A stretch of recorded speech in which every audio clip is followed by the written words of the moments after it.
रामकृष्ण हरी मंडळी, आपल्या या भक्तिमय वातावरणात मराठी भक्ती या यूट्यूब चॅनलमध्ये आपले मनापासून स्वागत आहे। आज आपण बघणार आहोत श्री विघ्नेश्वर ओझरचा गणपतीची कथा आणि इतिहास। चॅनेलवर नवीन असाल तर चॅनेलला सबस्क्राईब करा, लाईक करा आणि शेअर करा।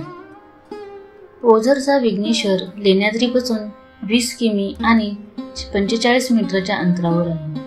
येथे गणपतीने विघ्नासुर राक्षसाला पराभूत केले म्हणून त्याला विघ्नेश्वर असे म्हणतात। विघ्नेश्वराचा अर्थ विघ्नांना दूर करणारा असा आहे।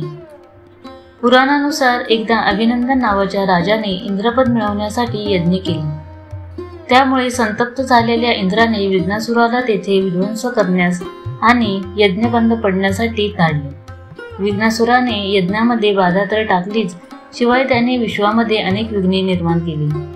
म्हणून मग या पृथ्वी तळावरील लोक ब्रह्मदेव आणि शंकर यांच्याकडे गेले। त्या दोघांनी त्यांना गणपतीकडे मदतीची याचना करण्यास सांगितले। समस्त लोकांनी गणपतीची आराधना केली आणि त्यांच्या प्रार्थनेने प्रसन्न होऊन गणपती पराशर ऋषींचा पुत्र म्हणून अवतीर्ण झाला आणि विघ्नासुरासोबत घनघोर युद्ध करून गणपतीने त्यांचा पराभव केला। यामुळे लोक अतिशय आनंदित झाले आणि त्यांनी इथे विघ्नेश्वराची स्थापना केली।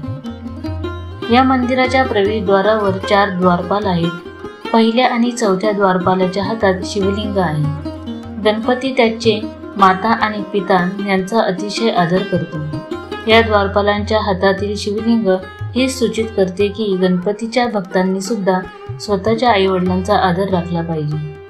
देवळाच्या भिंतींवर डोळ्यांना सुखवाह वाटणारी सुंदर चित्रे आणि शिल्पे आहेत। देऊळ पूर्वाभिमुख असून त्याच्या सोबती भक्कम दगडी भिंत आहे। मंदिराचे शिखर आणि कळस सोनेरी आहे। मंदिर 20 फूट लांब असून मंदिराचा मुख्य हॉल 10 फूट लांब आहे। पूर्वाभिमुख गणपतीची सोंड डावीकडे आहे आणि त्याचे डोळे माणिकाचे आहे। रिद्धी आणि सिद्धी यांच्या मूर्त्या गणपतीच्या आजूबाजूला आहेत। गणपतीच्या मूर्तीवर शेषनाग आणि वास्तुपुरुष आहेत। देवळात लहान लहान खोल्या आहेत, यांना ओवऱ्या म्हणतात। येथे बसून भक्त ध्यान करू शकतात।